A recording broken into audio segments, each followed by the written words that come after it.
ሰላም ተመልካቾች እንዴት ናችሁ? ከፋና ሚዲያ ኮርፖሬሽን ዘወትር በዚህ ሰዓት ወደ እናንተ የሚደርሰው ፋና ጤና መሰናዷችን ጀምሯል። እንግዲህ በፋና ጤና የተለያዩ የጤና ርዕሰ ጉዳዮችን እያነሳን መረጃዎችን ወደ እናንተ እናደርሳለን። በተለይም ባለሙያ ጋብዘን የተለያዩ መረጃዎችን የጤና መረጃዎችን ወደ እናንተ እናሻግራለን። ዛሬም አንድ የጤና ርዕሰ ጉዳይ ይዘናል። በተለይም ደግሞ ትኩረት አድርገን በዛሬው ቆይታችን የምንነጋገረው ስለ ጨጓራ ካንሰር ነው። በዚህ ጉዳይ ላይ ደግሞ በየቤታችሁ ሆናችሁ የተከታተላችሁን ሀሳብ አስተያየት ቢኖራችሁ 8222 የናንተ ነው። ደውላችሁ ብትጠይቁን ጥያቄዎችን ብታደርሱን በዶክተር አማካኝነት ለናንተ እናሻግራለን። እንግዲህ በዛሬው ፋና ጤና መሰናዷችን ደግሞ መረጃዎችን እያጋሩን የተለያዩ መረጃዎችን የሚሰጡን ዶክተር አብዱ አደም በቅዱስ ጳውሎስ ሆስፒታል ሚሊኒየም ሜዲካል ኮሌጅ የካንሰር ሕክምና ስፔሻሊስትና ረዳት ፕሮፌሰር እዚህ ድረስ ጥሪያችን አክብራችሁ ስለመጡ በጣም ነው የምናመሰግነው። አመሰግናለሁ እኔም።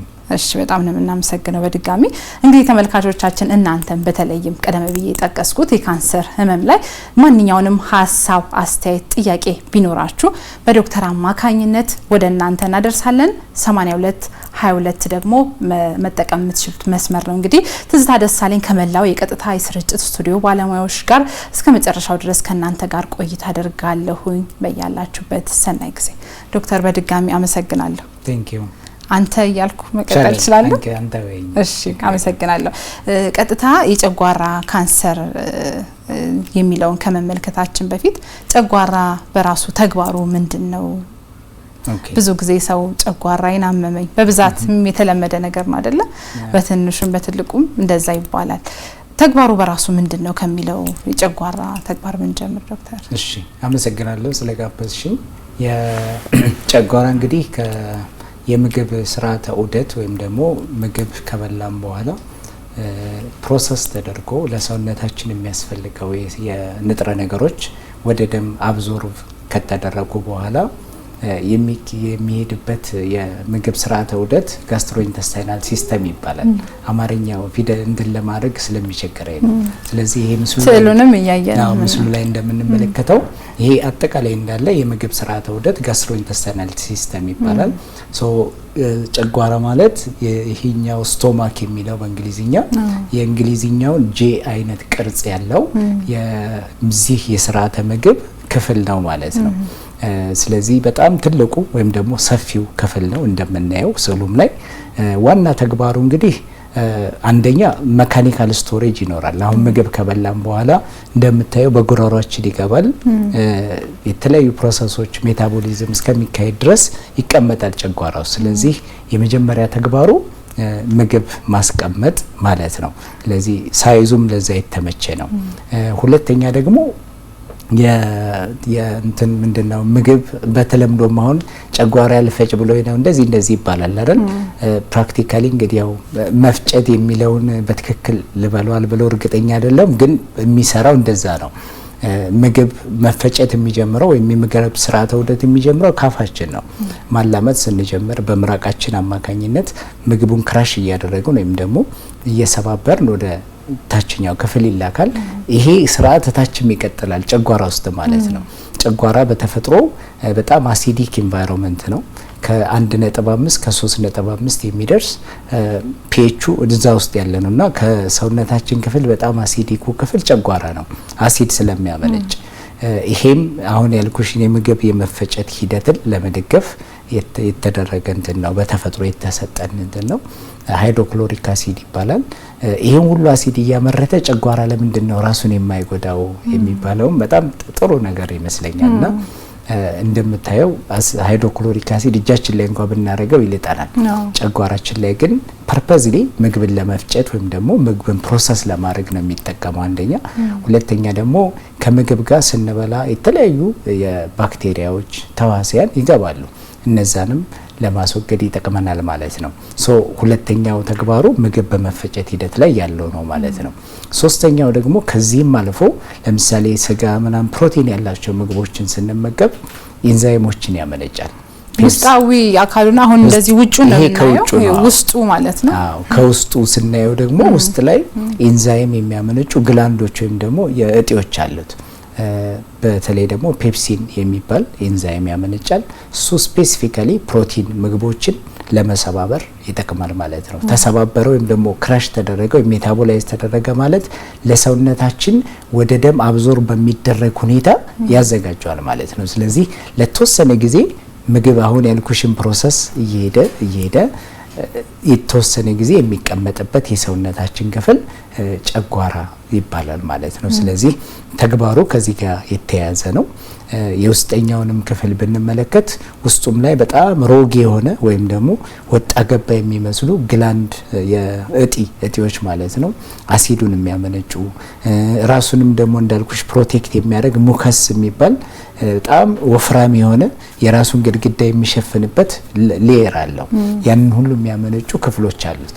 ስለዚህ ኢንዛይም ቅድም ያልኩሽን እነዛን የሚያመነጩ ክፍሎች ስላሉት ተግባሩ በብዛት ከምግብ ጋር የተያዘው ተግባር ይህንን ይመስላል ማለት ነው። እስቲ ዶክተር በተለይ ውስጡን በደንብ ለተመልካቾች ዘርዘር ለማድረግ ተመልሰን እንመጣለን። ተመልካቾቻችን እየተከታተላችሁ ያላችሁት ፋና ጤና መሰናዷችን ነው። የዛሬው ርዕሰ ጉዳያችን የጨጓራ ካንሰር ላይ ትኩረት አድርገን ባለሙያ ጋብዘን መረጃዎችን ወደ እናንተ እያሻገርን እንገኛለን። አሁንም እንቀጥላለን።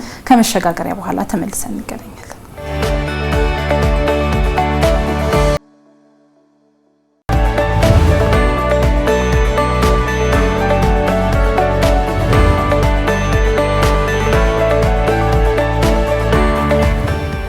ተመልካቾቻችን ተመልሰናል። እንግዲህ የዛሬው ትኩረታችን የጨጓራ ህመም ላይ ትኩረት አድርገን ባለሙያ ጋብዘን መረጃዎችን ወደ እናንተ ያሻገርን እንገኛለን። እናንተም በየቤታችሁ ሆናችሁ በጉዳያችን ላይ በተለይ ጥያቄዎች ካሏችሁ በ8222 ቀጥታ ጥያቄ ቢጠይቁ በዶክተር አማካኝነት ምላሾችን የምናደርሳችሁ ነው የሚሆነው። አሁንም በያላችሁበት ሰናይ ጊዜ። ዶክተር እንቀጥል። በተለይ ውስጣዊ የጨጓራን ተግባር እያየን ነውና እዚህ ጋር ምስሉ ላይ ያለና የበለጠ ግልጽ ለማድረግ ለተመልካቾች መልካም። ስለዚህ ይህንን ማወቃችን በጣም የሚረዳን በኋላ ላይ ስለ ካንሰር ስናወራ የጨጓራ ካንሰር ከምን ይነሳል የሚለውን ይመልስልናል። ስለዚህ ጨጓራ ቤዚካሊ ልክ አሁን ይሄ ውስጡ ተከፍቶ ስናየው እንደዚህ አይነት ቅርጽ ነው ያለው ወይም ደግሞ ቅድም ያልኩሽ እነዚህ ግላንዶች ሆርሞን ኢንዛይም የሚያመነጩ አሲድ የሚያመነጩ የእንትኖች ያሉበት ይሄ ሮግ የሆነ ወይም ደግሞ ወጣ ገባ የሆኑት ክፍሎች ናቸው። 4 ክፍሎች አሉት ከላይ ጀምሮ እንደምናየው ማለት ነው። ቦዲ ዋና ትልቁ ክፍል አለ። ከዛ ወደዚህ ጋር ስንመጣ ደግሞ ፓይሎሪክ ሪጅን ይባላል። የአማርኛ ስም የላቸውም ይቀርታ። ምግቡ ከተፈጨ ወደሚቀጥለው የትንሹ አንጀት ክፍል መሄድ ሲኖርበት የሚያስተላልፍ ደግሞ እዚህ ጋር ስፊንክተር አለች። ጫፍ ላይ ያለች ቀጠን ያለችው እሷ ምግብ ወደዚህም ወደዛም እንዳይመለስ ጊዜውን ጠብቆ ነው የሚሄደው። በጣም 4 ደረጃ ነው ያለው እንትኑ የጨጓራ ሌየሩ 4 ነው ያለው። ስለዚህ መጀመሪያ ይሄ የምናየው ሙኮሳል ሌየር ይባላል። አብዛኛው ካንሰር የሚነሳው ከዚህ ከውስጠኛው ክፍል ነው። ከዛ ቀጥሎ ደግሞ እዚህ ጋር ማየት አንችልም። ኦፍ ኮርስ ልክ የውስጠኛውን ስንወጣ ሰሙኮሳል ሌየር የሚባል ከውስጠኛው ክፍል ቀጥሎ ሌላ ሌየር አለው ወይም ደግሞ ሌላ ክፍል አለው። ከዛ ደግሞ መስል ጡንቻ አለው። ይሄ ጡንቻው የሚያገለግለው ምንድነው እንዳልኩሽ ይኮማተራል። ስለዚህ ሲኮማተር ምግብ የመፈጨት ክራሽ የመደረጉን ሂደት ለመደገፍ ነው። 4ኛው ደግሞ የውጭኛው ሽፋን ነው። ስለዚህ ባጭሩ የጨጓራ ክፍሎች እነዚህ ናቸው። የካንሰር በኋላ ስናወራ ካንሰር የሚነሳው በአብዛኛው ከአራቱም ክፍሎች መነሳት ይችላል፣ ግን 90-95% የሚሆነው ከውስጠኛው ክፍል የሚነሳ ነው። ደረጃውንም ስንሰጥ እነዚህን ክፍሎች የትኛውን ነው የውስጠኛውን ነው ቀጥሎ ያለውን ነው ሶስተኛውን ነው የውጭኛው ላይ ደርሷል ካንሰሩ አልደረሰም ብለን በምርመራ የምናረጋግጠውና ደረጃ የምንሰጠው ከዚህ በመነሳት ነው። መልካም ዶክተር። እሺ በዚህ መልኩ ተግባራቱንም ካየንና ውስጣዊ ክፍሉንም በዚህ መልኩ ለተመልካቾች ግልጽ ካደረገ ወደ ዛሬው ቀጥታ ጉዳያችን ብንገባና የጨጓራ ካንሰር ማለት ምን ማለት ነው የሚለው እና እንዴት ነው የሚከሰተው ወይም ጨጓራ ካንሰር ምን ነው ራሱ? መልካም። ከዚህ ቀደም እንግዲህ ባንቺም ላይ ተገኝቼ እንትን ብያለሁ። ካንሰር አንድ ህመም አይደለም።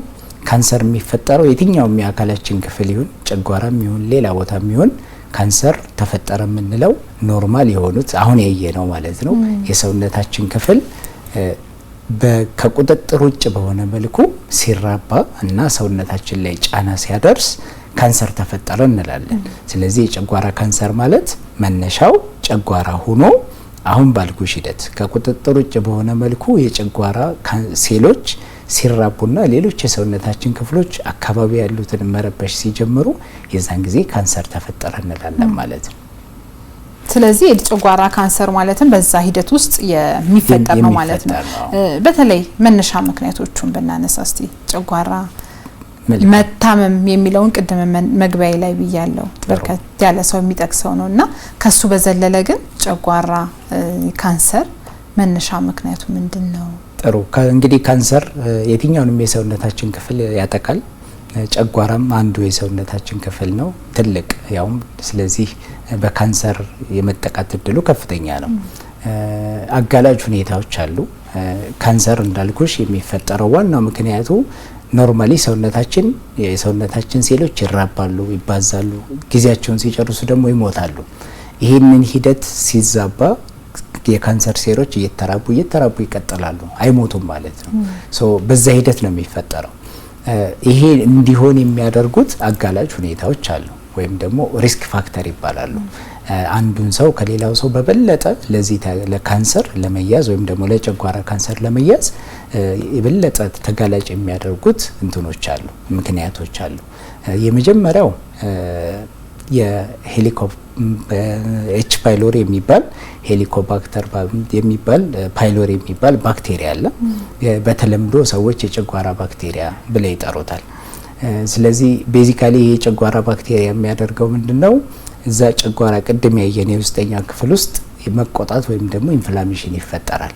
ይሄ በጊዜ ሂደት እየታከመ ካልሄደ መቆጣቱ ወደ ካንሰርነት የመለወጥ እድል ይኖረዋል። ስለዚህ አንደኛው አጋላጭ ሁኔታ ሄሊኮባክተር ፓይሎሪ የሚባለው ባክቴሪያ ነው። ይሄ ደግሞ በጣም በተለይ እንደኛ ባሉ በማደግ ላይ ያሉ ሀገሮች በጣም በብዛት ሰዎች ላይ የሚገኝ የመተላለፊያ መንገዱም ቀላል የሆነ ከሰው ወደ ሰው በንክኪ ሊተላለፍ የሚችል አብረን ማንኪያ ለምሳሌ ስንጠቀም በማንኪያ ሊተላለፍ የሚችል ከሰገራ ጋር ግንኙነት ባላቸው ነገሮች በሙሉ ሊተላለፍ የሚችል ስለሆነ አብዛኛው ሰው ስለማይመረመር ነው እንጂ ይህንን የጨጓራ ባክቴሪያ እንደመኖሩ ይታወቃል። ይሄ አንደኛው አጋላጭ ሁኔታ ነው። የዓለም የጤና ድርጅትም እንደ ካንሰር ምክንያት እንደ ጨጓራ ምክንያት ካንሰር ምክንያት አድርጎ ሌብል ካደረጋቸው የባክቴሪያ አይነቶች መካከል አንዱ ይሄ ነው። ሌላኛው እንደ ማንኛውም ካንሰር የእድሜ መጨመር አጋላጭ ሁኔታ ነው። በተለይ ደግሞ ወንዶች ላይ በብዛት ይከሰታል። ቁጥሮችን ብትመለከች እኛም ሀገር ላይ ዓለም አቀፍም ላይ ያሉ እንትኖች ወንዶች በጨጓራ ካንሰር የመጠቃት እድላቸው ከፍተኛ ነው፣ 2 እጥፍ ያክል ይላል። ሌላ የአልኮል መጠጣት፣ ሲጋራ ማጨስ፣ የአካል እንቅስቃሴ አለማድረግ እነዚህ ለጨጓራ ካንሰር የሚያጋልጡ ሁኔታዎች ናቸው። ምክንያቱ ምን ይሆን? ከሴትና ወንድ ያን አናውቀውም። እንግዲህ እንዳልኩሽ አብዛኛው እነዚህ አይነት ዳታዎች የሚመጡት ያሉትን ህመምተኞች ተቆጥሮ ምን ያህሉ ወንድ ናቸው ምን ያህሉ ሴት ናቸው ተብሎ ስለሆነ የሚታየው ነገር ይሄ ነው። በብዛት ጄኔቲክ እንትኖች ብዙ በዘር የሚተላለፉ እንትኖች ብዙ የሉም። የተወሰኑ ቢኖሩም የጨጓራ ካንሰር ላይ እንደሌሎቹ በብዛት አናገኛቸውም። ስለዚህ ሴትን ለምን ለብቻው አጠቃ ወንድን ለምን በብዛት አጠቃ የሚለውን በትክክል ለመመለስ ይቸገራለሁኝ። ነገር ግን እንዳልኩሽ እነዚህ አጋላጭ ሁኔታዎች በአንድ ላይ ሆኖ ምንድነው የሚያደርጉት? ያንን የውስጠኛውን ቅድም ያየነው ሙኮሳ ያልነውን የውስጠኛውን ሽፋን እንዲጎዳ ነው የሚያደርጉት። ስለዚህ በጊዜ ሂደት ያ ካልታከመና እንትን ካላለ ወደ ካንሰርነት የመለወጥ ሂደት አለው። አዴኖማ ካርሲኖማ ሲኩዌንስ ይባላል በእኛ አጠራር። ስለዚህ ኖርማል የነበረው ወደ ቅድመ ካንሰርነት ይቀየራል። ስቲል እሱንም ማከም ካልቻል ቅድም ያየናቸው እነዛ ግላንዶች ኢንዛይም ያመነጫሉ ምናምን ያልናቸው እነሱ በሙሉ አትሮፋይ ያደርጋሉ ወይም ደግሞ እየሞቱ ልሙጥ እየሆኑ ይሄዳሉ። ያ በጊዜ ሂደት ወደ ካንሰርነት ይቀየራል። ስለዚህ እነዚህ አጋላጭ ሁኔታዎች ያንን ወደ ካንሰር የመቀየር ሂደቱን የሚያባብሱ ሁኔታዎች ይሆናሉ ማለት ነው።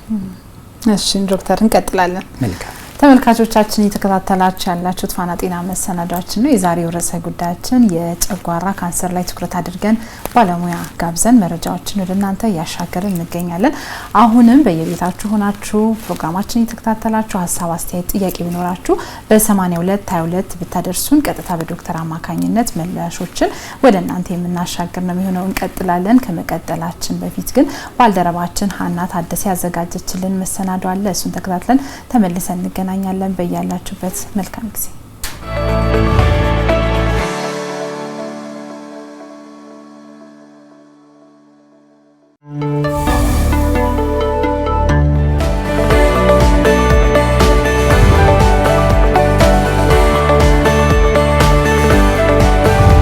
የጨጓራ ካንሰር በጨጓራ የውስጠኛው ግድግዳ ላይ ባሉ ሴሎች አማካኝነት የሚጀምር የካንሰር አይነት ነው። በኢትዮጵያ ውስጥ ኤች ፓይሎሪ ባክቴሪያ ለጨጓራ ቁስለትና ካንሰር ትልቁን መንስኤ ይወስዳል። ለረጅም ጊዜ ሳይታከም የቆየ የጨጓራ ባክቴሪያ ካንሰር ሊያስከትል እንደሚችልም ጥናቶች ይጠቁማሉ። ከዛም ባሻገር በተለይ አመጋገብ ለበሽታው መንስኤ ሊሆኑ እንደሚችልም ተጠቅሷል። ከነዚህም ውስጥ በጣም ጨው የበዛባቸው የተቀመሙና በቺዝ የታፈኑ ወይም ስሞክድ ምግቦች መመገብ፣ አትክልትና ፍራፍሬ አዘውትሮ አለመመገብ ሲጠቀሱ፣ በተጨማሪም ሲጋራ ማጨስና አልኮል ማዘውተር፣ በቤተሰብ ውስጥ የጨጓራ ካንሰር ታሪክ ካለ፣ የጨጓራ ግድግዳ ለረጅም ጊዜ ሲቆጣ ለጨጓራ ካንሰር የመጋለጥ እድል ይጨምራል ተብሏል።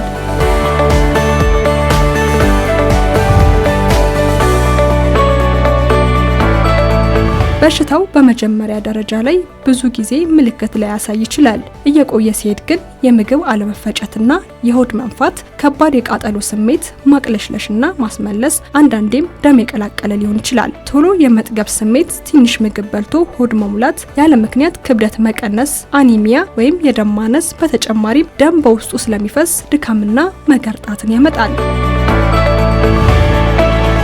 የጨጓራ ካንሰር በዓለም አቀፍ ደረጃም ሆነ በኢትዮጵያ ከፍተኛ ትኩረት የሚሻ የጤና ችግር ነው። ቁጥራዊ መረጃዎችን ስንመለከት የበሽታው ስርጭትና አሳሳቢነት በግልጽ ያሳያል። በዚህም በዓለም ላይ በብዛት ከሚከሰቱ የካንሰር አይነቶች 5ኛ ደረጃን ይይዛል። ከካንሰር ጋር በተያያዘ ለሚከሰቱ ሞቶች 4ኛ ደረጃን የያዘ ሲሆን በዓመት ውስጥ 800,000 የሚጠጉ ሰዎች በዚሁ በሽታ ህይወታቸውን ያጣሉ። በብዛት ደግሞ ወንዶች ከሴቶች በበለጠ መልኩ በበሽታው እንደሚጠቁ ነው ጥናታዊ መረጃው የሚጠቁሙት።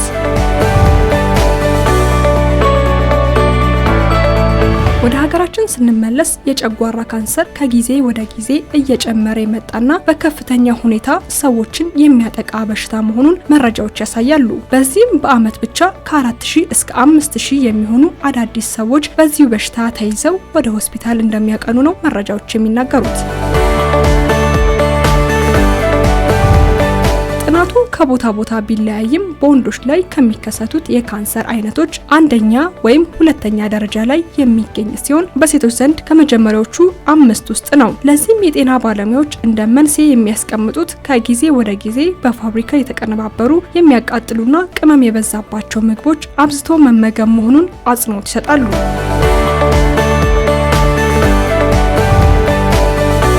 በአውሮፓ በሽታው በእድሜ ገፋ ባሉ ሰዎች ላይ ቢበዛም በኢትዮጵያ ግን እድሜያቸው ከ40 ወይም ከ50 ዓመት በታች በሆኑ ሰዎች ላይ በስፋት ይታያል። ከ80 በመቶ በላይ የሚሆኑ በኢትዮጵያ ውስጥ የሚገኙ ታማሚዎች ወደ ሕክምና የሚመጡት በሽታው በጣም ከጸና ወይም ስቴጅ 3 ወይም 4 ከሆነ በኋላ ነው። ጥናቱ እንደሚያመለክተው በኢትዮጵያ ከ50 እስከ 70 በመቶ የሚሆነው ህዝብ ኤች ፓይሎሪ ባክቴሪያ ተይዟል ተብሎ ይገመታል። ከዚህም በተጨማሪ የጨጓራ ህመም እንደ ተራ ቁስለት ቆጥሮ በባህላዊ ወይም በቤት ውስጥ ህክምና ጊዜ ማጥፋት በሽታው እንዲስፋፋና ስር እንዲሰድ እድል ሰጥቷል። ቁጥሮችና የበሽታው አይነት የሚያስፈራ ቢመስልም ቀድሞ ምርመራ በማድረግ ከበሽታው መዳን እንደሚቻል ባለሙያዎች ይናገራሉ።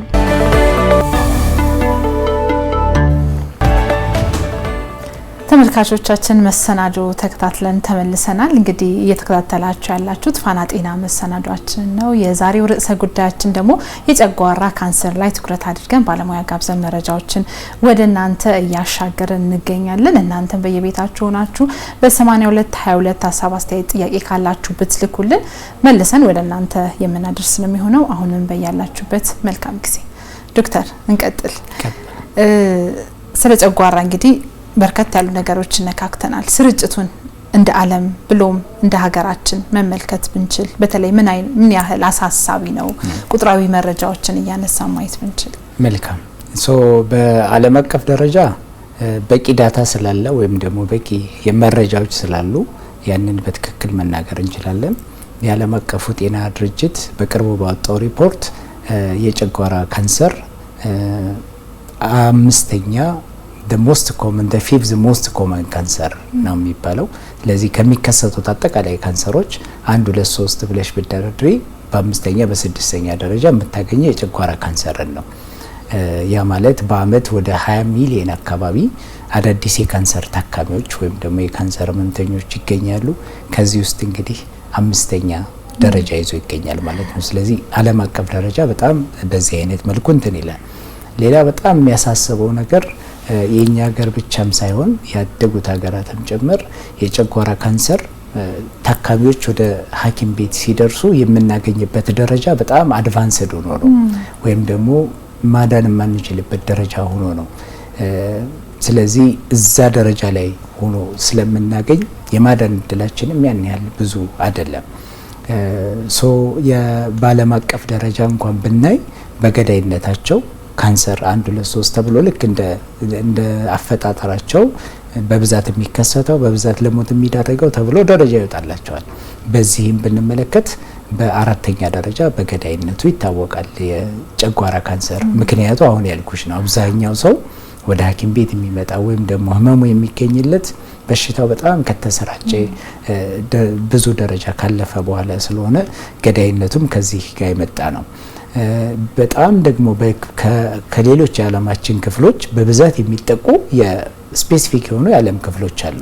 ለምሳሌ ጃፓንን ብትወስጂ አንደኛ ናቸው። ስለ ጨጓራ ካንሰር ትልቁ ልክኛ የጡት ካንሰር ብለን በጣም እንደምንል ሁሉ በትልቁ በጣም ከሚጠቁት የዓለማችን ክፍሎች ጃፓን ትገኝበታለች። ደቡብ ኮሪያ፣ ቻይና፣ እዛ አካባቢ ያሉት ሞንጎሊያ፣ እነዚህ አካባቢዎች ላይ በብዛት ይገኛል። ለዛም ነው አሁን የዓለም አቀፍ ደረጃ ላይ የጨጓራ ካንሰር ምርመራ የጨጓራ ካንሰር ሕክምና እንደ ስታንዳርድ የሚወሰደው የጃፓኖች ነው። ቢኮዝ ችግራቸው ስለሆነ ችግራቸውን በደንብ እያንዳንዷን በኋላም ስናወራ ስለ መከላከያው ሁሉ እያንዳንዷን ነገር በደንብ አጥንተው እንትን ከችግራቸው ተነስተው እንትን የሚሉት ጃፓኖች ናቸውና ይሄም የመጣው እንዳልኩሽ በጣም ትልቁ ጫና ያለው እነሱ ጋር ስለሆነ ነው። ወደኛ ሀገር ስንመጣ ልክ እንደ ዓለም አቀፉ የመረጃ የተደራጀ ወይም ደግሞ አገር አቀፍ የሆነ የጤና እንትን የለንም። የካንሰር ሬጂስትሪ የሚባለው ሁሉም ኢትዮጵያ ውስጥ የሚከሰቱትን የጨጓራ ካንሰሮች የምንመዘግብበት ሂደት የለንም። ስለዚህ ኢትዮጵያ ውስጥ ያለውን የጨጓራ ካንሰር በትክክል የምንናገርበት እንትን የለንም፣ መረጃ የለንም። ነገር ግን ኢትዮጵያ ውስጥ ያለው የካንሰር ሬጂስትሪ ወይም ደግሞ ካንሰር ሲፈጠር የሚመዘገቡ ሐኪም ቤት ሲመጡ የሚመዘገቡበት የአዲስ አበባ ጥቁር አንበሳ የሚገኘው የአዲስ አበባ ፖፑሌሽን ቤዝ ካንሰር ሬጂስትሪ አለ። እሱም ውስን ነው እንዳልኩሽ አዲስ አበባ ነዋሪዎችን እና ጥቁር አንበሳ መጥተው የሚታከሙትን ስለሆነ እንግዲህ ቁጥሩ በዛ ላይ ተመስርቶ ነው አሁን የጨጓራ ካንሰር ይሄን ያህል ነው እያልን የምናወራው ማለት ነው። ስለዚህ ሪል ቁጥሩ ከዚህ ሊጨምርም ሊቀንስም ይችላል። በዚህኛው ግን በአዲስ አበባ ካንሰር ሬጂስትሪ እንትን መሰረት እንዳልኩሽ በጣም ብዙ ሰዎች በጨጓራ ካንሰር ይጠቃሉ። ቁጥሩን እንኳን ኤግዛክትሊ በተመለከተው 10ኛ ደረጃ ብሎ ነው የሚያስቀምጠው። ይሄ ግን እንዳልኩሽ ውስንነቱ በሙሉ በኢትዮጵያ ውስጥ ያለውን በካንሰር ታክሞ ወይም ደግሞ ታሞ የሚሞተውን ሰው በትክክል ከግምት ውስጥ ያስገባ ስላልሆነ ትክክለኛ ፊገር ነው ለማለት እንቸገራለን። ነገር ግን ያው ኢንሳይንት ሪፈር የምናደርገው እንደ መነሻ የምንወስደው የአዲስ አበባ ካንሰር ሬጂስትሪ ነው። ሌሎችም ሪሰርቾች የታተሙትንም ብታይ በዚህ ላይ መሰረት አድርገው ነውና በትክክል ኢትዮጵያ ውስጥ ያለውን ጫና በትክክል ለማወቅ እንቸገራለን። ነገር ግን ካለን ክሊኒካል ፕራክቲስ በቀን ከምናያቸው ታካሚዎች በብዛት የጨጓራ ካንሰር፣ የትልቁ አንጀት ካንሰር፣ የጡት ካንሰር፣ የማህጸን በር ካንሰር ሁልጊዜ ከሚያጋጥሙን የካንሰር አይነቶች መሆኑን መናገር እችላለሁ። መልካም እንቀጥላለን ዶክተር። እንግዲህ ተመልካቾቻችንም ጥያቄዎች እየመጡ ነው። 0910 11 እያለ የሚቀጥል ስልክ ቁጥር ላይ በተለይም ደግሞ ረጅም ዓመት ጨጓራዬን ያመኛልና ይሄ በሂደት ወደ ካንሰር የመቀየር እድል አለ ወይ ነው የተመልካቻችን ጥያቄ። ጥሩ። ስለዚህ አይ ቲንክ የሚቀጥለው ምልክቶቹን ስንመለከት አብረን ጥያቄውንም አድሬስ ማድረግ እንችላለን ብዬ አስባለሁ። ባጭሩ ምናልባት ይሄን እንመልስላችሁ ነው። ምልክቶቹ ተመሳሳይ ናቸው። ኖርማል ሰው ጨጓራዬን አመመኝ የሚልና የጨጓራ ካንሰር ያለበት ሰው የሚሰማው ምልክቶች ተመሳሳይ ናቸው። ምግብ ማስጠላት፣ እዚህ አካባቢ ደረታችን አካባቢ የማቃጠል የመለብለብ ስሜት፣ አንዳንድ ጊዜ ጨጓራ ሲያመን ኢቭን ውስጥ እጃችን፣ እግራችን፣ ጭንቅላታችን እነዚህ ሁሉ ያቃጠሉና ምግብ እንዳልኩሽ የመብላት እንትናችን ይቀንሳል።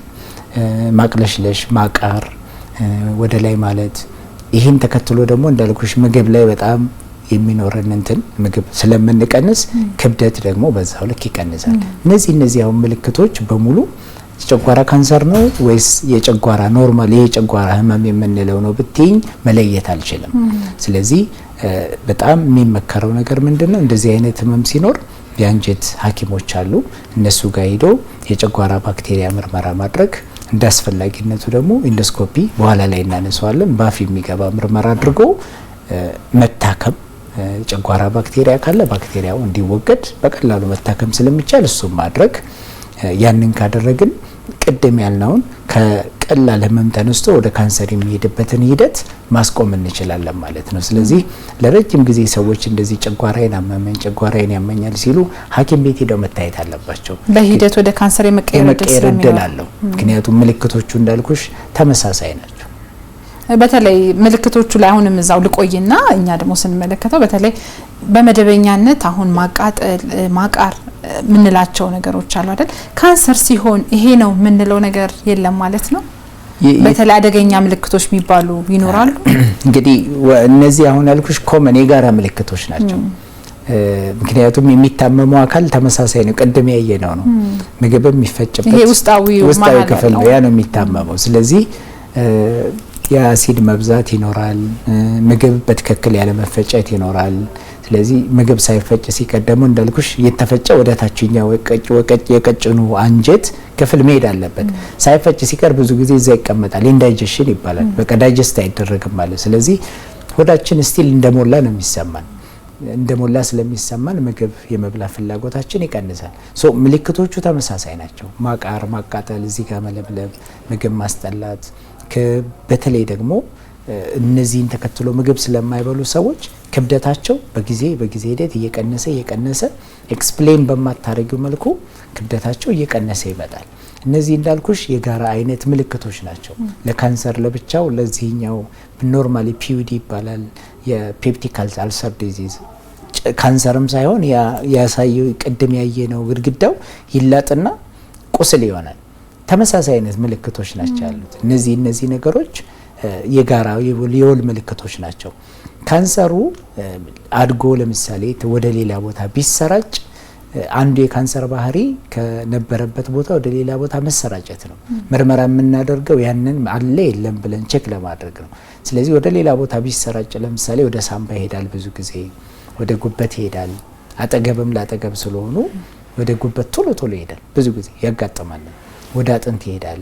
እነዚህ አይነት ቦታዎች ሲሄዱ ለምሳሌ ሰውየው ጨጓራ ህመም አለበት ወይም ታካሚው ጨጓራ ህመም አለበት። በተጨማሪነት ደግሞ ሳምባ ላይ ካለው ከተሰራጨው ካንሰር ሳል ሊኖራቸው ይችላል። ሳሉ አክታ ይቀላቀል እንደዚህ ሊኖር ይችላል። ጉበት ላይ ሲሄድ ደግሞ የጉበት ስራ ደግሞ ታውቂ ይመጣል። የዛን ጊዜ አይን ቢጫ መሆን፣ ሌሎችም ምልክቶች ይመጣሉ። እንዳልኩሽ የጋራ ምልክቶቹ ከኖርማሉ ጨጓራ ጋር ተመሳሳይ ናቸው። በጣም ደረጃው እየጨመረ እያደገ ሲሄድ ደግሞ ወደ ሌሎች ቦታዎች ሲሰራጭ የዛ የተሰራጨበት ቦታ ምልክቶች በተጨማሪነት እናገኛለን ማለት ነው። በአንድም በሌላም ዞሮ አንድም ይሁን እንጂ ምርመራ ነው ማለት ነው የሚፈታው። መመርመር ግዴታ ነው። እንቀጥላለን ዶክተር። ተመልካቾቻችን እየተከታተላችሁ ያላችሁት ፋና ጤና መሰናዷችን ነው። የዛሬው ርዕሰ ጉዳያችን የጨጓራ ካንሰር ላይ ትኩረት አድርገን እየተነጋገርን መረጃዎችን ወደ እናንተ እያሻገርን እንገኛለን። እናንተም በየቤታችሁ ሆናችሁ ሀሳብ፣ አስተያየት፣ ጥያቄ ቢኖራችሁ 8222 እናንተ ነው። ቀጥታ ምላሾችን ወደ እናንተ የምናሻገር ነው የሚሆነው። አሁንም በያላችሁበት ሰናይ ጊዜ። ዶክተር እንቀጥል። ደረጃዎችን እናንሳ። በተለይ ጨጓራ ካንሰር በተለይ እንደ ሀገራችን ኢትዮጵያ ቀደም ስትነግረን የመጨረሻ ደረጃ ከደረሰ በኋላ ታካሚዎች እንደሚመጡ እሱን ደግሞ ለማከም በጣም ከፍተኛ ወጪንም ጊዜንም የሚወስድ ነገር ነውና አንደኛ ሁለተኛ እንደዛ ያለ የሚቀጥል ደረጃ ካለውና በየትኛው ደረጃ ላይ ቢመጡ ተመልካቾቻችን መፍትሄ ማግኘት ይችላሉ የሚለውንም በዛው ብናመላክት መልካም።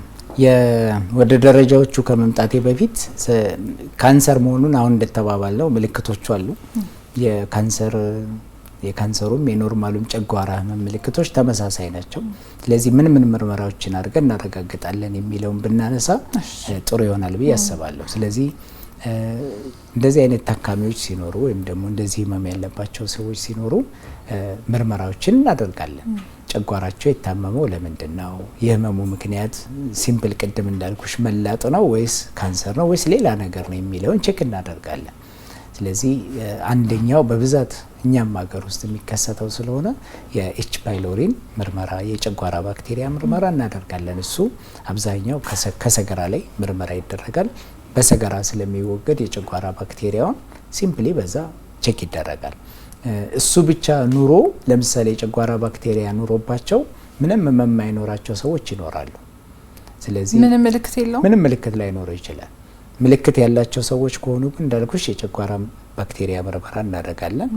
ከዛ ደግሞ እንዳስፈላጊነቱ ኢንዶስኮፒ የሚባል ወይም ደግሞ በአፍ ውስጥ የሚገባ ምርመራ እናደርጋለን። እሱ የሚጠቅመን ለምንድን ነው? አሁን ያልኩሽን ቅድም ያየነውን የጨጓራ የውስጠኛውን ክፍል የተላጣለ ወይ ያበጠ ካንሰር የሚመስል ነገር አለ ወይ የሚለውን በትክክል የሐኪሞቹ ያንን ቴሌቪዥን ላይ ያዩ ስክሪን ላይ ያዩ ልክ እንደምናየው ስክሪኑ ላይ እንደምናየው በአፋቸው አስገብተው ያያሉ። ስለዚህ እያንዳንዷን የጨጓራ ክፍል በዚህ መልኩ መመርመር ያስፈልጋል። ስለዚህ የሚያጠራጥር ነገር ካለ የሚያደርጉት ምንድነው? ናሙና ይወስዳሉ። ባዮፕሲ ይባላል ማለት ነው። ስለዚህ አሁን እየመረመርን ነው። ጨጓራ ባክቴሪያ መኖሩን ቼክ አደረግን። ከዛ ደግሞ ኢንዶስኮፒ ምርመራ እናደርጋለን። ባፍ የሚገባ ያያሉ ኢንዶስኮፒስቶቹ የጨጓራ እያንዳንዱን ክፍል እያዩ አንዳንድ ጊዜ ምንም ላይገኝ ይችላል። ባክቴሪያው ከሆነ ነው። ባክቴሪያውም ሆኖ ምንም ላይገኝ ይችላል። እንደዛ ከሆነ ለምሳሌ ባክቴሪያውን ብቻ ማከም በቂ ሊሆን ይችላል። የራሱ ጋይድላይን አለው፣ ፕሮቶኮል አለ። ባክቴሪያውን መቼ ነው የምታክሚው የሚለው የዓለም አቀፉ የጤና ድርጅት ያወጣው መመሪያ ስላለ እሱን ተከትሎ ይታከማል። እንዳልኩሽ ግን ኢንዶስኮፒ ስናስገባ የሚታየው ነገር ያንን ነው። የውስጠኛውን ክፍል እናያለን። የተላጡ ነገሮች ካሉ ያበጠ ነገር ካለ ያንን ቼክ ይደረጋል። ሶ አንደኛው የምርመራ እንትን ወይ ደግሞ እንደዚህ አይነት ስሜት የሚሰማቸው ሰዎች ማድረግ ያለባቸው ሐኪሞቻቸው ጋር ቀርበው ኢንዶስኮፒ ያስፈልገኛል ላያስፈልገኝ የሚለውን ብለው መመካከርና አስፈላጊ ከሆነ መደረግ ያስፈልገዋል። ለሁሉም ሰው ጨጓራዬን አመመኝ ለሚለው ሁሉ ያንን መስራትም አስፈላጊ ስለማይሆን ማለት አያስፈልግም። ስለዚህ እንደዚህ አስፈላጊ ለሆኑ ምርመራዎች ግን አንዱ የምንጠቀመው እሱን ነው። ስለዚህ ናሙና ይወሰዳል። እንዳልኩሽ እብጠት ካለ የአልሰር ወይም ደግሞ መላጥ ካለ ከዛ ላይ ሁሉ ናሙና ይወሰዳል። ያ የተወሰደው ናሙና በማይክሮስኮፕ ፓቶሎጂስቶች ጋር ሄዶ ይታያል። የዛን ጊዜ ነው እንግዲህ ካንሰር ነው ወይስ ሌላ ነገር ነው የሚለውን ባለሙያዎቹ አይተው ይነግሩናል። ይሄ የህመሙ ምንነት ለማወቅ የምናደርጋቸው ምርመራዎች ናቸው።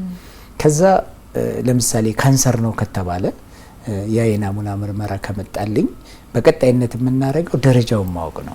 ምክንያቱም ደረጃውን ስናቅ ለእያንዳንዱ ደረጃ የምንሰጠው የህክምና አይነት ስለሚወሰን እንዲሁም ደግሞ የህመምተኛውን የመዳን እንትን እንዳልሽው በደረጃው ላይ ተመስርተን ስለሆነ በቀጣይነት ደረጃውን ለማወቅ የምናደርጋቸው ምርመራዎች ይኖራሉ ማለት ነው። ስለዚህ በአብዛኛው እኛ ሀገር ላይ የምንጠቀመው ሲቲ ስካን ነው። ቅድም እንዳልኩሽ ማንኛውም ካንሰር የጨጓራን ካንሰርም ጨምሮ ደረጃው እየጨመረ እያደገ በሚሄድበት ጊዜ ከነበረበት ቦታ ሌላ ቦታ ይሰራጫል። ስለዚህ ሌላ ቦታ ተሰራጭቷል። እዛው አካባቢ ያሉት ምን አካላት ናቸው? በኢንዶስኮፒ ውስጡን ብቻ ነው የምናየው። ቱቦ አለ። ያንን ቅድም ያየነውን የውስጡን ክፍል ነው የምናየው። ከውጭ ያለውን ወደ ጉበት ይሄድ ወደዛ ይሄድ ማየት አንችልም። ስለዚህ ያንን የምናደርግበት በሲቲ ስካን ነው። ሲቲ ስካን ምርመራ እናደርጋለን። የጨጓራ ካንሰሩን እዛ አካባቢ ያለውን ስርጭት እናያለን። በተጨማሪም ደግሞ በአብዛኛው ይሰራጭባቸዋል ተብሎ የሚታሰቡ የሰውነት ክፍሎችን እንመረምራለን። ለምሳሌ ሳምባ አለ። ሳምባ ሲቲ እናነሳና ሳምባ ላይ አለ የለም የሚለውን ቼክ እናደርጋለን። እነዚህ ምርመራዎች ካደረግን በኋላ እንዳልኩሽ ካንሰሩ ደረጃውን ማወቅ እንችላለን። እኛ ሀገርም ስለሌለ ነው እንጂ በቅርቡ ምናልባት ይኖረናል ብዬ አስባለሁ። ፔት ስካን የሚባል ምርመራ አለ። ተመሳሳይ ከዚህ ከጭንቅላታችን ጀምሮ እስከ እግር እንትናችን ሲቲ ስካን አሁን ስናነሳ እኔ የሆድ ብዬ ካዘዝኩኝ የሆድ ብቻውን ነው የሚያነሳልኝ፣ ሳምባ ለብቻው ነው፣ እያንዳንዷን የሰውነታችን ክፍል ላይ የብቻው ነው የሚያነሳው። ፔት ስካን ሲባል ግን ሆል ቦዲ ነው፣ ጠቅላላ ሰውነታችንን በአንድ ስካን ወይም ደግሞ ልክ እንደ ሲቲ ስካን አይነት ነው በአንድ ጊዜ ማንሳት ይችላል። እነዚህ አይነት ምርመራዎች እኛ ሀገር ላይ የሉም፣ ግን ፐርፐዛቸው ወይም ደግሞ ተግባራቸው ተመሳሳይ ነው። እንዳልኩሽ ደረጃውን ማወቅ ነው። ስለዚህ ደረጃውን እናውቃለን። ከደም ካንሰር ውጭ ያሉ ካንሰሮች በሙሉ 4 ደረጃ ነው ያላቸው። ደረጃ 1፣ ደረጃ 2፣ ደረጃ 3፣ ደረጃ 4 እያልን እንከፋፍላቸዋለን። ቅድም መጀመሪያ ላይ ስናይ ተዘካለሽ 4 ክፍሎች አሉት ወይም ደግሞ ውስጣዊውን ክፍሎች ስናዩት ሌየሮች አሉት። ይሄ ለጨጓራ ብቻ ሳይሆን በሙሉ ለጋስትሮኢንተስታይናል ሲስተም የምንለው ከአፋችን ጀምሮ እስከ ሰገራ መውጫ ድረስ ያለውን በሙሉ ተመሳሳይ አይነት ነገር ነው የምንጠቀመው። ስለዚህ ካንሰሩ በውስጠኛው ክፍል ነው በብዛት የሚፈጠረው፣ ግን እያደገ ሲሄድ ወደ ውስጥም ያድጋል። ስለዚህ እያንዳንዷን ያችን ያልኩሽን ግድግዳ ወይም ደግሞ ሌየር ይደርሳል ማለት ነው። ስለዚህ አንደኛው ለደረጃ እንትን የምንጠቀመው የትኛው ሌየር ላይ ደርሷል ብለን ነው የምናየው። ይህንን መሰረት በማድረግ ደረጃውን ከ1 እስከ 4 እንሰጣለን ማለት ነው። ስለዚህ ጋይድላይኖች አሉ። ደረጃውን ቲ ይሄ ነው፣ እንትኑ ግድግዳውን የደረሰ ይሄ ነው፣ ሌላ ቦታ ተሰራጭቷል አልተሰራጨም፣ እነዚህ እንዳይና ደረጃውን አውቶማቲካሊ እናውቃለን ማለት ነው። ደረጃውን ስናቅ ደረጃ 1 ነው፣ ደረጃ 2 ነው፣ ደረጃ 3 ነው፣ ደረጃ 4 ነው ብለን እናውቃለን። ደረጃ 1፣ 2፣ 3 የሆኑትን ካንሰሮች ባለን አሁን ብላይ ባለን ኢትዮጵያ ውስጥ እንኳን ባለን የሕክምና ቴክኖሎጂ ሙሉ በሙሉ ማጥፋት እንችላለን። ሰውየውን ማዳን እንችላለን። የታካሚው መዳን ይችላል። ስለዚህ የምናከምበት ራሱ ኢንቴንሽን እንደምታየው ከደረጃው ጋር እንትን ያለ ነው የተያዘ ነው ማለት ነው። ስለዚህ እኔ ሌላ ቦታ ያልተሰራጨ ካንሰር ከሆነ እዛው ጨጓራ አካባቢ ላይ ብቻ ከሆነ ያንን ሰውዬ ያለንን የሕክምና አማራጮች በሙሉ ተጠቅመን ማዳን እንችላለን እንላለን። ነገር ግን ቅድም እንዳልኩሽ ኢትዮጵያ ውስጥም ዓለም ላይም አብዛኛው ሰው በተለይ እኛ ሀገር ላይ ኢትዮጵያ ውስጥ ከ80 እስከ 90% የሚሆነው ሰው የሚመጣው መዳን በሚችልበት ደረጃ ላይ ሆኖ አይደለም። ደረጃ 3 ወይም ደግሞ ሌላ ቦታ ተሰራጭቶ ለሕክምናም ለማዳንም አስቸጋሪ በሚሆንበት ደረጃ ነው የሚመጣው። ይሄ የምናውቀው ፋክት ነው ወይም ደግሞ እውነታ ነው። ስለዚህ እንግዲህ በጊዜ ሂደት የሰዎች አመለካከት የሰዎች ግንዛቤ እየጨመረ ሲሄድ ሰዎች ህመም ሲያማቸው አርሊ ስቴጅ ወይም ደግሞ በጣም በትንሹ ደረጃ እያለ የምናገኝበት ሂደት ሩቅ እንደማይሆን አስባለሁ። ስለዚህ ደረጃውን በዚህ መልኩ እንሰጣለን ማለት ነው። ህክምናውም እንዳልኩሽ ደረጃው ላይ ተመስርቶ ምን አይነት ህክምናዎች ናቸው የሚለውን በቀጣይነት እናወራለን። ነገር ግን በዚህ መልኩ ነው ደረጃ የምንሰጠውም ካንሰር መሆኑን የምናረጋግጠውም እንዲሁም ደግሞ ለህክምና የምንጠቀመው በዚህ አይነት መልኩ ነው። እንመለሳለን ዶክተር፣ በጣም ነው የማመሰግነው። ተመልካቾቻችን የተከታተላችሁ ያላችሁት ፋና ጤና መሰናዷችን ነው። የዛሬው ርዕሰ ጉዳያችን የጨጓራ ካንሰር ላይ ትኩረት አድርገን እየተነጋገርን እንገኛለን። እናንተ በየቤታችሁ ሆናችሁ ሀሳብ፣ አስተያየት፣ ጥያቄ ቢኖራችሁ 8222 የእናንተ ነው። በዶክተር አማካኝነት ምላሾችን እናደርሳለን። እንቀጥላለን። ከመቀጠላችን በፊት ግን ዘግየት ብላችሁ ቴሌቪዥናችሁን የከፈታችሁ ተመልካቾቻችን የተዘጋጀ የጽሁፍ መረጃ አለ። እሱን ተከታትለን ተመልሰን እንገናኛለን። አሁንም በያላችሁበት መልካም ጊዜ።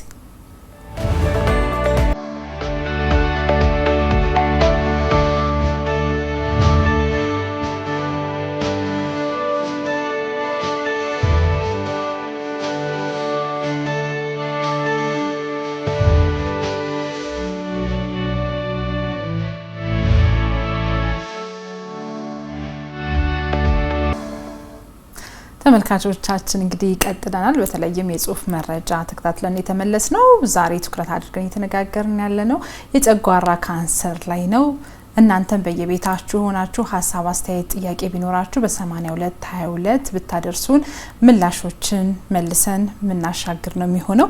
ጥያቄዎች እየደረሱ ነው ዶክተር 0915 እያለ በ24 የሚያበቃ ስልክ ቁጥር ሁልጊዜ ሆዴ ይነፋኛልና ያቃጥለኛል፣ ምናልባት ካንሰር ሊሆን ይችላል ወይ? ዘግይት ብለው ቴሌቪዥናቸውን ከፍተው ነው። እንግዲህ ያው የጨጓራ አንዱ ምልክት ነው ሆድ መንፋት እንዳልኩሽ ኢንዳይጀሽን ምግብ ሳይፈጭ ሲቀርና በተገቢው መልኩ ወደ ታችኛው ቀጭኑ አንጀት ክፍል መሄድ ሳይችል ሲቀር የሚከሰት እንትን ነው። ማቃጠል ቀደም ያልናቸው የጨጓራ ምልክቶች ናቸው። ስለዚህ ካንሰር ነው አይደለም ብዬ ለማለት ተቸገራለሁ። ምክንያቱም ምልክቶቹ የካንሰርም የምናውቀው የጨጓራ አይነት ምልክቶችም ተመሳሳይ ናቸው። ስለዚህ የሚመከረው ሐኪም ቤት ሄዶ ተገቢውን ምርመራ ማድረግ ነው። ከዛም ደግሞ ከፍ ሲል በደንብ ለማወቅ ደግሞ ኢንዶስኮፒ ምርመራም ተጨማሪ ያ እንግዲህ ሐኪሞቹ ካዩ በኋላ እንዳልኩሽ ኢንዶስኮፒ ያስፈልጋል ላያስፈልግም የሚለውን ውሳኔ ከወሰኑ ኢንዶስኮፒ ምርመራ ማድረግ። እሺ አሁንም ሌላ የተመልካች ጥያቄ ያለን 0945 እያለ በ35 የሚያበቃ ስልክ ቁጥር ህክምናውን በሰርጀሪ አድርጌ ነበር ድጋሚ ሊመለስብኝ ይችላል ወይ?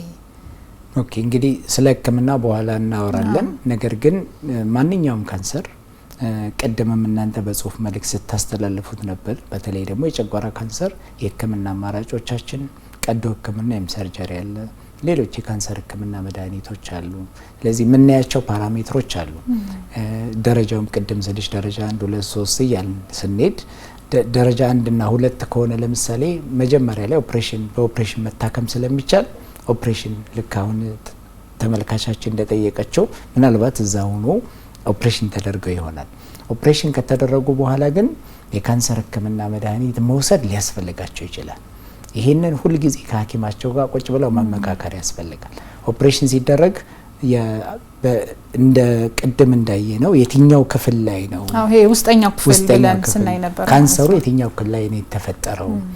ለምሳሌ ከላይ በኩል ያለው ነው ቦዲው ፓርት ነው ወይስ ወደ ታች ዝቅ ያለው ነው?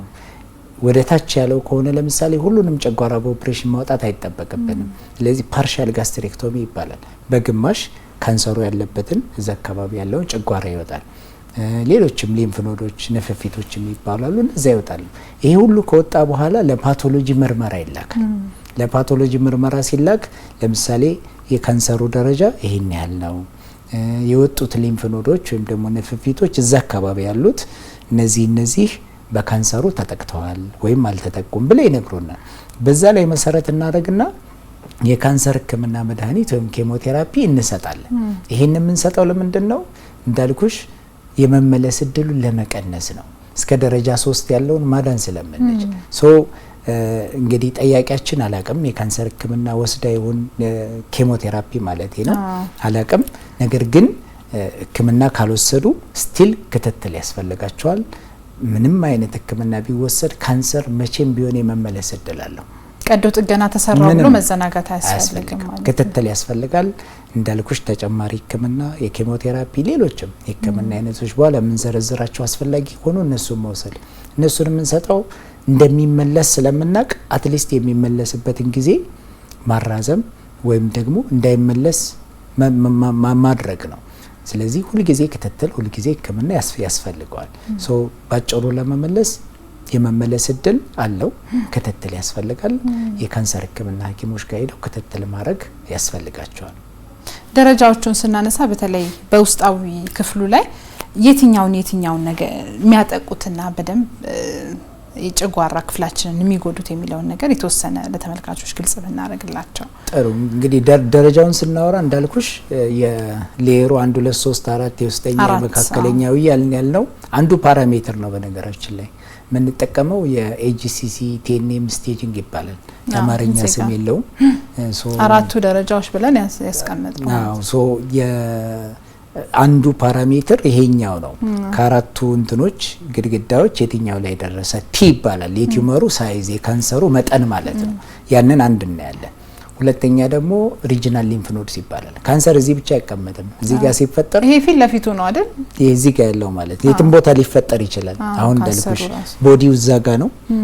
ወደዚህ ወደ ፓይሎሪክ ሪጅን ወይም ደግሞ ወደ ታችኛው አካባቢ ሊፈጠር ይችላል።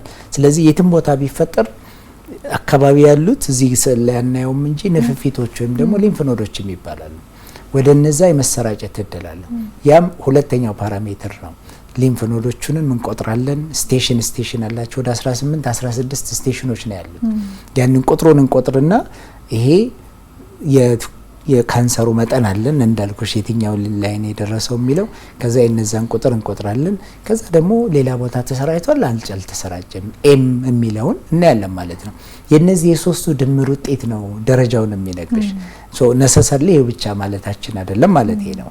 ሶ በዚህ መልኩ ደረጃውን ከሰጠን በኋላ ህክምናውም ለምሳሌ ደረጃ 1 ደረጃ 2 ቢሆን አያይዘን ህክምናውን ማንሳት እንችላለን። ሶ ደረጃ 1 ደረጃ 2 ቢሆን የብዙ ህክምና አማራጮች አሉን። ያው ቀደም እንዳልኩት ቀዶ ህክምና እንደ ህክምና አማራጭ ነው።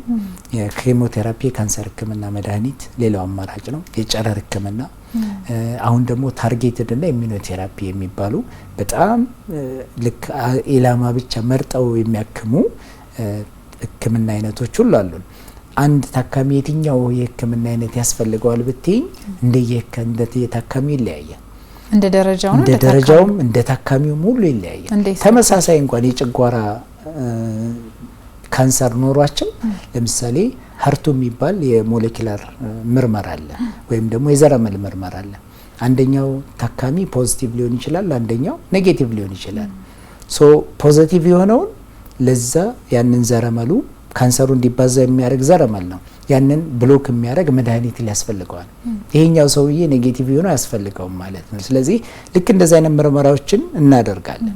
ሶ ህክምናው እንዳልኩሽ እነዚህ ነገሮች በሙሉ ከግምት ውስጥ ያስገባ ነው። አሁን ያለንበት የካንሰር ህክምና ዘመን ፐርሰናላይዝድ ሜዲሲን ይባላል።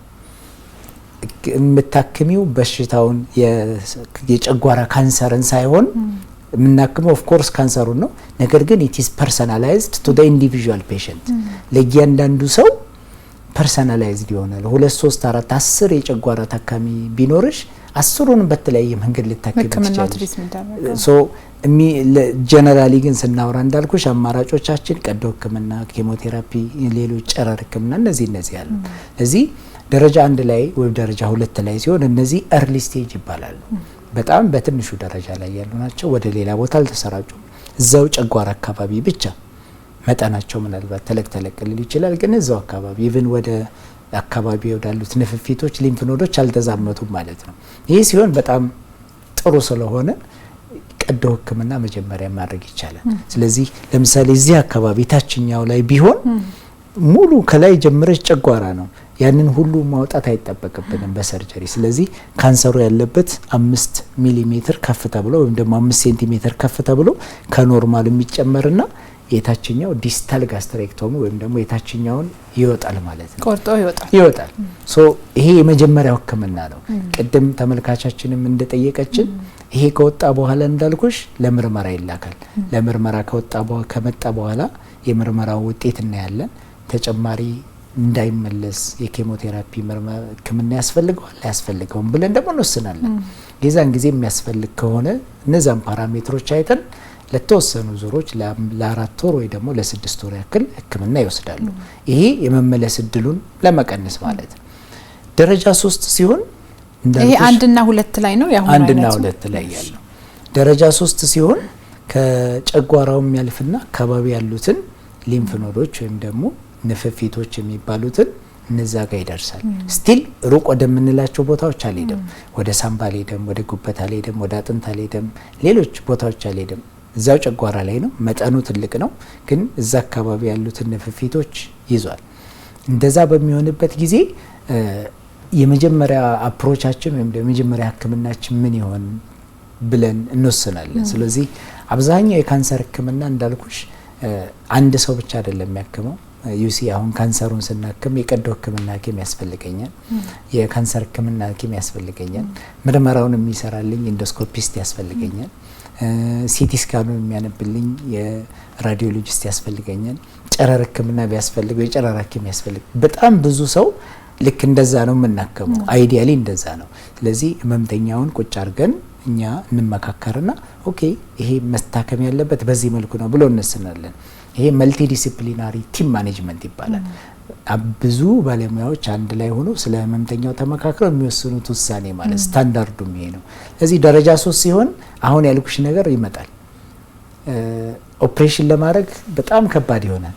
ኦፕሬሽን ሲደረግ ማለት ምንም ቅሪት ሳይኖር አካባቢ ያሉትን ነፍፊቶች ሊምፍ ኖዶች እዚህም ጨጓራው ላይ ያለውን ካንሰር ሙሉ በሙሉ ምንም ሳይቀር ማውጣት ማለት ነው። አንዳንድ ጊዜ ዲፊካልት ይሆናል። ደረጃው 3 ነው፣ ግን ለማውጣት በጣም ቴክኒካሊ ዲፊካልት ይሆናል። እንደዛ በሚሆንበት ጊዜ ቀድመን ኬሞቴራፒ እንሰጣለን። ኬሞቴራፒ አንዳንድ ጊዜም ጨረርም ይጨመራል። እንደዛ በምንጨምርበት ፐርፐዝ ምንድነው? ካንሰሩን ሽሪንክ ለማድረግ መጠኑን ለማሳነስ ሶ በኋላ ላይ መጠኑን ካሳነስን በኋላ ኦፕሬሽን ሲደረግ በቀላሉ ለማውጣት እንዲመቸም ማለት ነው። በዛም አይቆም እንዳልኩሽ ኦፕሬሽን ይደረጋል፣ ተመልሶ ያው ለናሙና ይላካል። ቀጥለን ደግሞ ምርመራ እናደርጋለን። ቀጣይ ደግሞ እንዳይመለስ እንዳልኩሽ ኬሞቴራፒ፣ ሌሎች ህክምናዎችን እንሰጣለን። ስለዚህ አንድ ህክምና አይደለም። ኤንድ ወደ ላይ ደግሞ አሁን ለምሳሌ ካንሰሩ ዘኛው ጫፉ ላይ ፈንዲክ ሪጅን የሚለው ወይም ደግሞ ፈንደሱ ላይ ዘኛው ጫፍ ላይ ቢሆን ኦፕሬሽን የሚሰራው ቅድም ታች ቢሆን እንዳልኩሽ የታችኛውን ነው የምታወጪው። እዛ ጫፍ ቢሆን የታችኛውን ማውጣት አይጠበቅብሽም። አንዳንድ ጊዜ ሁሉንም የጨጓራ ክፍል ካንሰሩ ይዘዋል። ሁሉንም ደረጃ 4 ላይ ነው ወይስ 3ም ላይ? ሰው ደረጃ 3 ላይ ያለ ሁሉንም የጨጓራ ክፍል ይዘዋል። ሊናይቲስ ፕላስቲካ ይባላል። ጨጓራ አሁን በተፈጥሮ ቅድም ባየሽ መልኩ በጣም ኤክስፓንድ ያደርጋል። ምግብ ለምሳሌ ትንሽም ብንበላ ብዙም ብንበላ ቶለሬት እናደርጋለና ጨጓራችን በቀላሉ እንደ ፕላስቲክ ኤክስፓንድ ስለሚያደርግ ስለሚይዝ ነው። ይሄኛው ሁኔታ በሚፈጠርበት ጊዜ ሊናይቲስ ፕላስቲካ ሲባል ሁሉም የጨጓራ ክፍሎች ኢንቮልቭድ ይሆናል ወይም ደግሞ በካንሰሩ ይጠቃል። ኢላስቲሲቲውን ያጣል፣ ኤክስፓንድ ማድረግ አይችልም። ስለዚህ ፕላስቲካ ማለት ልክ እንደ ፕላስቲክ የሚለጠጥ ነገር አይሆንም። ልክ እንደዚህ እንደ ብርጭቆ ድርቅ ያለ ነገር ነው የሚሆነው። የዛን ጊዜ ነው ሰዎች ምግብ ትንሽም በልተው ፉል የመሆን ስሜት ይሰማቸዋል። እንደዛ ሲሆን ጨጓራውን የታችኛውን መቁረጥ የላይኛውን ኦፕሬሽን ማድረግ ምናምን የሚባል ነገር የለም። ማድረግ አትችይም። ሁሉንም ማውጣት ሊሆን ይችላል የምናደርገው። ስለዚህ እያንዳንዱ ታካሚ እንዳልኩሽ ፐርሰናላይዝድ ትሪትመንት ነው። ለእያንዳንዱ የምናክመው የምንሰጠው ህክምና አይነት የተለያየ ነው። ምን ስለዛ ነው ላይ ሆኖ ሲመጣ ታች ሆኖ ሲመጣ ሁሉንም ኢንጌጅ ሲያደርግ የምናክመው ወይም ደግሞ የምናክምበት መንገድ እንደየታካሚው ይለያያል። ስለዚህ ደረጃ 3 ሲሆን ምናልባት ሁሉንም እንትን ማውጣት አስፈላጊ ሊሆን ይችላል፣ እንደ ካንሰሩ የተፈጠረበት ቦታ አንጻር ማለት ነው። ሶ ደረጃ 3 ድረስ በዚህ መልኩ ነው የምናከመው። 1 እና 2 ሲሆን እንዳልኩሽ ቅድሚያ ሰርጀሪ መስራት በጣም ቀላል ስለሆነ ሰርጀሪ ይሰራል። ከዛ በኋላ ግን ምርመራዎቹ ታይተው የካንሰር ህክምና መድኃኒቶች እንዳይመለሱ ይሰጣሉ። ደረጃ 3 ሲሆን ሰርጀሪ መስራት ብዙ ጊዜ አስቸጋሪ ነው። መጀመሪያ ጨረር ወይ ኬሞቴራፒ አንድ ላይ ተደርጎ ይሰጣሉ። ካንሰሩ ሽሪንክ ያደርጋል ወይም መጠኑ ይቀንሳል። ኦፕሬሽን ይደረጋል። ከኦፕሬሽን በኋላ ኬሞቴራፒ ይቀጥላል። እስከ ደረጃ 3 ያለው ህክምና ይሄ ነው። ደረጃ 4ን አንድ ላይ እናንሳና በተለይ ደግሞ እግረመን በዛውም ሰዓታችን እየሄደ ስለሆነ በተለይ ጨጓራ ካንሰር እንዴት እንከላከል የሚለውንም በዛው ያነሱልኝ። ደረጃ 4 ሲሆን እንዳልኩሽ ሌላ ቦታ ተሰራይቷል። ሳምባ ላይ ሄዷል፣ ጉበት ላይ ሄዷል፣ አጥንት ላይ፣ ሌሎች ሰውነታችን ክፍሎች ላይ ሄዷል። ስለዚህ ይሄንን ጨጓራ ላይ ያለውን ኦፕሬሽን አድርገን ብናወጣው ባናወጣው ፖይንት የለውም ወይም ደግሞ ለታካሚው የሚጠቅመው እንትን የለም። እንደዚህ አይነት እዚህ ደረጃ ላይ ሲደርስ ነው ካንሰርን ማዳን አንችልም የምንለው። ማዳን አንችልም ማለት ግን ማከም አንችልም ማለት አይደለም። ሰውየው ስቃይ ላይ ነው ያለው ወይም ደግሞ ታካሚው ስቃይ ላይ ነው ያለው። ስቃውን ማስታገስ እንችላለን፣ እድሜውን ማራዘም እንችላለን፣ ካንሰሩ እንዳይባባስ ማድረግ እንችላለን።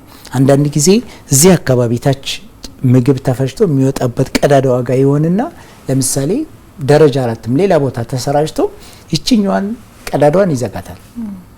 ኢንዳት ኬዝ ያለሽ አማራጭ ምንድነው? ምግብ ሰው ሳይበላ መኖር አይችልም። ስለዚህ ይችን ቀዳዳ ማስተላለፍ ስላለብን ይችን ብቻ ማውጣት ለሰውየው ትልቅ እንትን ያለው ሪሊፍ ነው የሚሰጠው። ስለዚህ ደረጃ 4 በሚሆንበት ጊዜ በጣም ልክ አሁን እንዳልኩሽ መተላለፍ ካልዘጋ እንትን ካላለ በስተቀር የቀዶ ህክምና አይጠቅመውም ለታካሚው። ያሉን አማራጮች ምንድናቸው? የካንሰር ህክምና መድኃኒት ኬሞቴራፒ ወይም ደግሞ ቀደም እንዳልኩት ሞሌኩላር ቴስቶች አድርገን ታርጌትድ የሚባሉ በጣም ዘመናዊ መድኃኒቶች አሉ፣ እነሱ መስጠት። ኢሚኖቴራፒ የሚባሉ አሉ፣ እነዛን መስጠት። እነዚህ በሙሉ የካንሰር ህክምና መድኃኒቶች ነው የሚባሉት። አንድ ሰው ለምሳሌ ታካሚ አጥንቱ ላይ የጨጓራ ካንሰሩ ተሰራጭቶ ቢሆን የአጥንት ህመሙ ምናልባት መቀመጫ ሊያሳጣው ይችላል፣ ከጨጓራ ህመሙ የበለጠ ማለት ነው። ኢንዳት ኬዝ የአጥንቱን ጨረር ህክምና በመስጠት ህመሙን ማስታገስ እንችላለን። ስለዚህ ደረጃ 4 ቢደርስም እንዳልኩሽ በሽታው ሙሉ በሙሉ ከሰውነት ማጥፋት ባለን አሁን ላይ ባለን የሳይንስና የህክምና ቴክኖሎጂ ማጥፋት አንችልም። ነገር ግን ሰዎችን ማከም እንችላለን። ስለዚህ ሰዎች ደረጃ 4 ሲባሉ አይ በቃ ህክምና የለውም ብለው ተስፋ ቆርጠው መቀመጥ የለባቸውም። መታከም ተገቢውን ፈጣሪ የሰጣቸውን እድሜ ከህመም ነጻ ከስቃይ ነጻ ሆኖ መቆየት ስለሚችሉ ያንን የምናደርግበት ደግሞ ካፓሲቲ ስላለ ያንን ለማስተላለፍ ፈልጋለሁ። በጣም ነው የማመሰግነው ዶክተር አብዱ አደም በቅዱስ ጳውሎስ ሆስፒታል ሚሊኒየም ሜዲካል ኮሌጅ የካንሰር ህክምና ስፔሻሊስት ረዳት ፕሮፌሰር እዚህ ድረስ መጥተው ይህን የመሰለ ቆይታ ስላደረጉ ለተመልካቾች መረጃ ስለሰጡልን ክብረት ይስጥልኝ። አመሰግናለሁ። እኔም ስለጋበዛችሁ በድጋሚ በጣም አመሰግናለሁ። ተመልካቾቻችን የተከታተላችሁ የቆያችሁት ፋና ጤና መሰናዷችን ነው። የዛሬው ርዕሰ ጉዳያችን የነበረው የጨጓራ ካንሰር ላይ ትኩረት አድርገን መረጃዎችን ወደ እናንተ ያሻገርን ቆይታ አደረግን። ትዝታ ደሳለኝ ከመላው የቀጥታ ስርጭት ስቱዲዮ ባለሙያዎች ጋር ከናንተ ጋር ቆይታ አደረኩኝ። በመረጃዎቹ እንደምትጠቀሙበት ተስፋ እናደርጋለን። ሳምንት በሌላ የጤና ርዕሰ ጉዳይ እስክንገናኝ እስከ ሳምንት መልካም ሳምንት በያላችሁበት ሰናይ ጊዜ